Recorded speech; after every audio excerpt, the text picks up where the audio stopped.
So in today's video, I'm going to be working up the Taco Love zipper pouch. It is a free pattern. I made one a couple years ago and I used batting.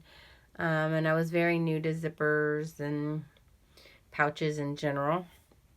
So on this one, I'm actually going to do it a little bit differently.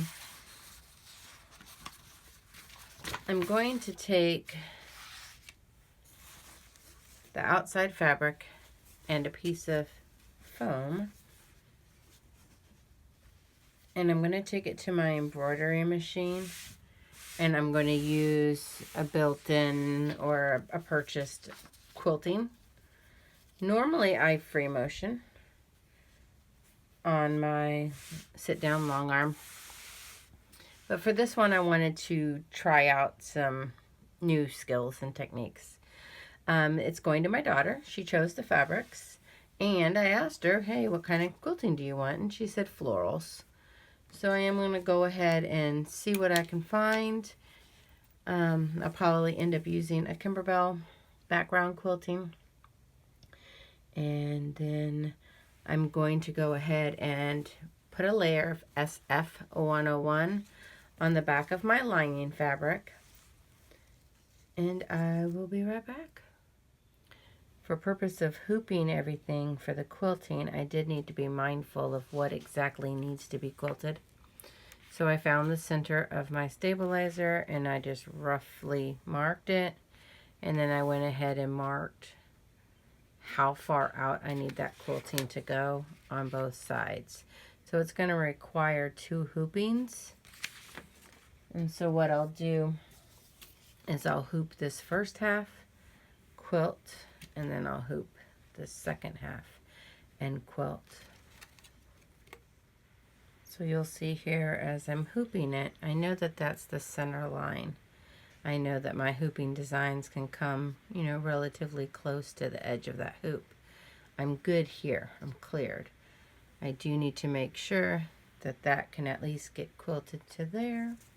So those marks, even though they're not going to end up on top, they are a good reference for when I go ahead and place the foam, because I know that I went all the way to the edge with that measurement, and the fabric, because again, I know that I went all the way to the edge when I measured that out. So as long as that stabilizer had those markings for me,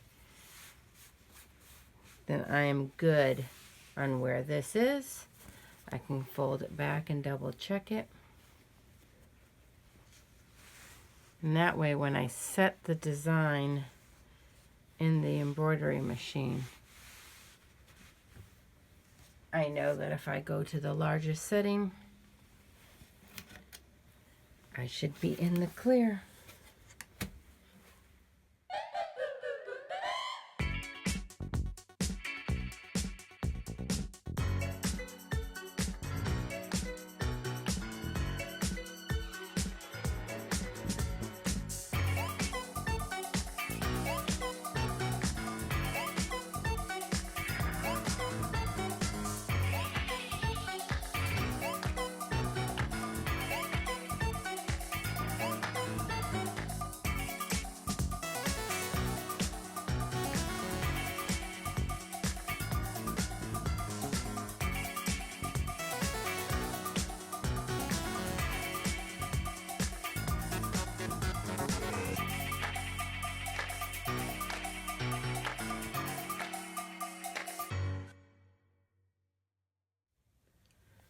So here you'll see that we've gone ahead and I hooped twice. I'm okay with the seam because that's going to end up being the bottom of the bag. If I was worried about it, I would have hooped it closer together. I'm going to show you the reverse. I did make it all the way to that point on both sides. I'm very happy with it. And what you'll end up seeing, the edges of the design did not make it here. The one I used didn't go to the full 12. I'm okay with that because this is going to be the bottom and this is going to be that turning point for something like this, I'm not going to be too worried about it. It's going to be a zippy pouch. There's going to be a zipper there. There's going to be a handle there. I'm okay with that. This was just to have fun and learn a new technique to me, which was to quilt in the hoop. And so I will go ahead and get my template cut out of that. So I have my SF on the back of my lining fabric. I have it folded in half. I am going to just follow suit with the instructions, trace, and cut. I am going to use a heat erasable, and that's only because it's on the inside of the product. Well, the finished made product. I would not recommend using the heat erasable on the outside because sometimes it leaves like weird ghost lines. It's not actually erasing, it's just going into a different like chemical mode. If I were to do something on the outside for marking, I would probably use an air or a water soluble or a chalk. Then it also says to do the same thing with this guy. So I'm going to come in here, fold him in half, which we already know. That line was our middle. It was a very rough cut, you know, rough drawn. So I'm going to go ahead, get that back down there. I'm going to double check just for fun the placement here. And then compare it to the other side. So that's a good 1/2 inch.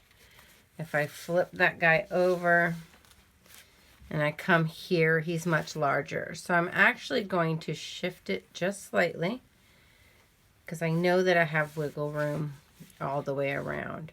So now he's a good 1/2. Let's see.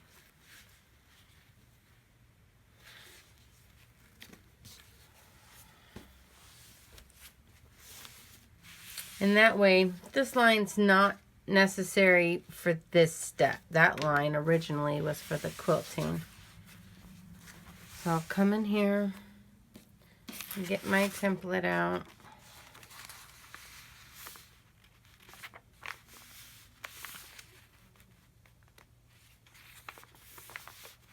Go ahead and trace it, and then because this is a no-show mesh stabilizer, I am just gonna leave it. It just adds a layer. It's not heavy, it's not stiff, it'll be just fine.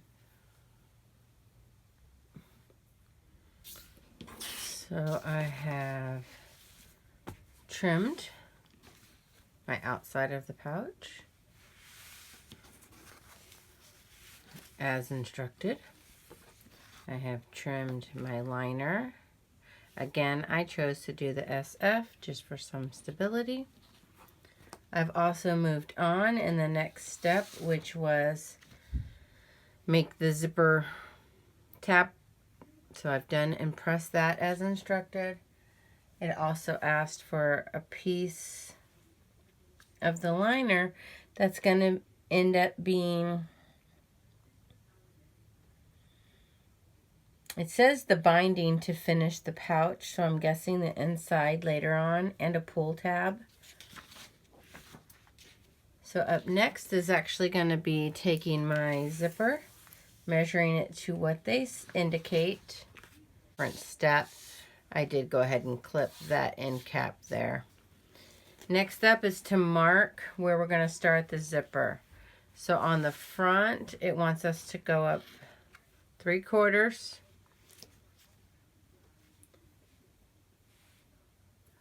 and mark it, 3/4 and mark it.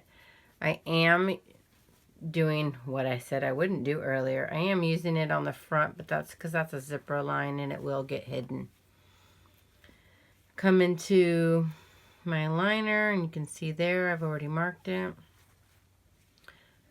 And so that is my 3/4 mark that it's calling for. It is telling me place my exterior right side up. Take the prepared zipper and place it right side down. Go ahead and do that 1-inch fold like they talked about.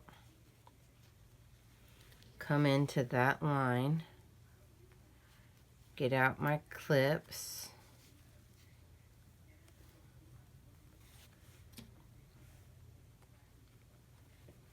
Before I clip all the way around, I'm going to go ahead and guesstimate here. Find that new ending point, trim,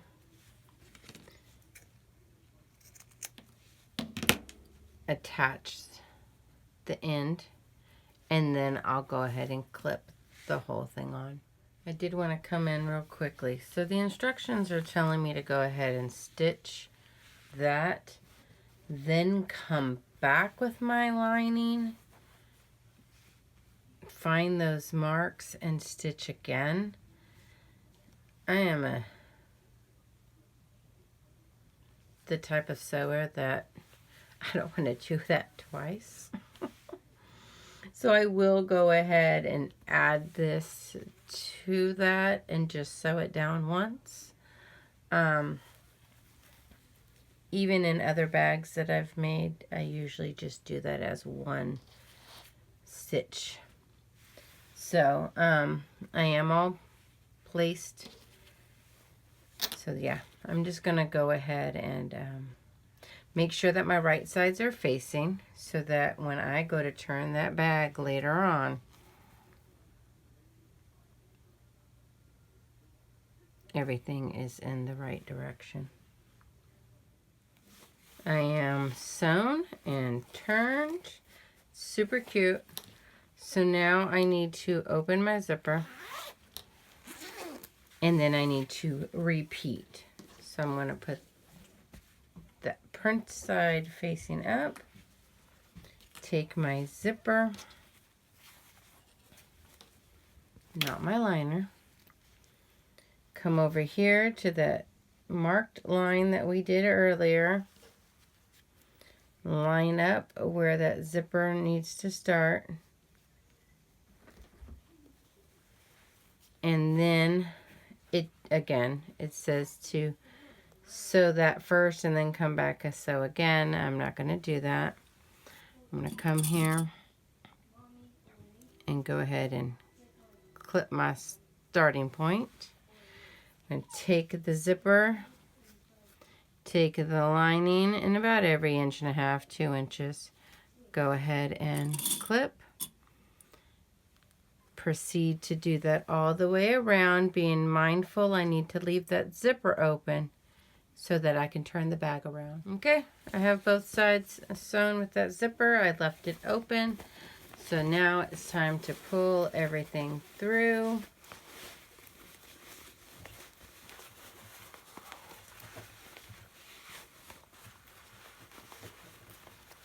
It's a little poofy, but that's okay. Go ahead and finger press, get that zipper placement. And then to my understanding, so that's where we put that zipper tab. This is going to be the inside where we're going to put that piece that said was for binding to finish. So currently we're going to leave it inside out. We're going to go ahead and come up here, trim, like I kind of went off a little bit there. This side looks really good. Now I understand why we left that 3/4. I'm going to go in here, make sure that that bottom seal is nice. And it's going to be a boxed bottom. So I'm assuming, I guess should go read the instructions, huh?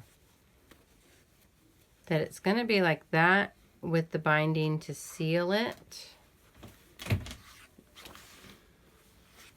And we'll go ahead and place that, pin it, and seal that as well.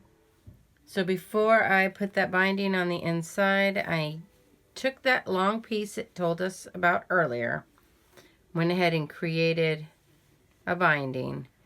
One half of it I stitched closed. I'm going to go ahead and cut in half, and I'm going to turn that into a pull tab on each side. Well, actually to go inside like that. On each side. And then this half that does not have any stitching is going to become the binding. Don't look too closely. This is not my forte. Putting these little binding thingies on the corners. We're not even going to look at that one. We're going to go ahead and flip this guy out. See, I don't know. I didn't catch it all, you guys. Let me go back in there. Okay, so I did not catch all the pieces into that binding. So I just had to make an executive decision, and I ran a strip across there. Maybe I was distracted reading the instructions. Maybe my binding is too small. I'm going to have to figure it out. But again, we all learn somewhere. We all start. Like I said, I made one of these years ago, and I don't remember this. So, I could cut it and put more binding. We'll see.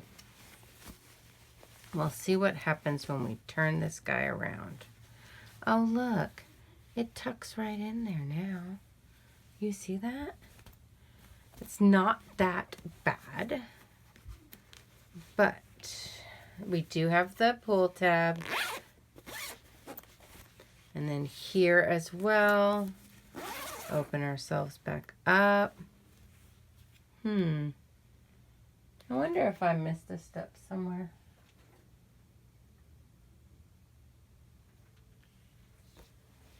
I mean, it's, can you guys see that? Am I too close? It's cute. I like that it has that zipper tab. I don't necessarily like the hole. I like the pull, and I like that box at the bottom. So maybe it was just a matter of me being more mindful.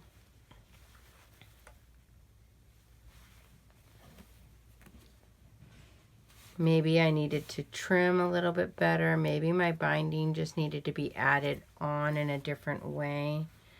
But it is called the Taco Love, hold on, zipper pouch, which opened up. You can, even if you're at a sewing table, you could open that up. Everything's readily accessible. Go ahead and close it up. Looks like a cute little taco. It's actually large. This thing's 12 inches, give or take. Alrighty, thanks so much for following along, even with my blunders and my stuttering and my ramblings. I appreciate you for being here. If I go back and make this again, I will put a zipper tab on both ends of the zipper. I do like that look.